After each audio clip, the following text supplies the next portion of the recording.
স্বাধীনতা, আমাদের বাক স্বাধীনতা বলেন, আমাদের কথাগুলো আমরা জনগণের সামনে তুলে ধরার চেষ্টা করতেছি।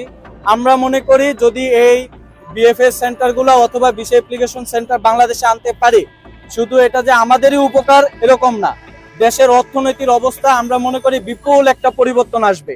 কারণ বাংলাদেশের গার্মেন্টস সেক্টরের পর এই প্রবাসীরাই একমাত্র বাংলাদেশের রেমিটেন্সের, আপনারা দেখছেন এই সরকার পরিবর্তনের ক্ষেত্রে প্রবাসীরা যে ভূমিকা রাখছে এটা অতুলনীয়।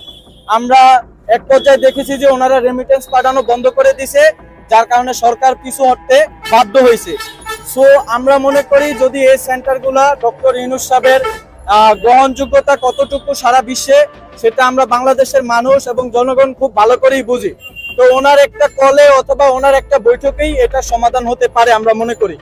তো চাওয়া দাবি সরকারের কাছে একটাই, ইউরোপীয় দেশগুলোর ভিসা অ্যাপ্লিকেশন সেন্টার অথবা বিএফএস গুলো আমরা বাংলাদেশে চাই।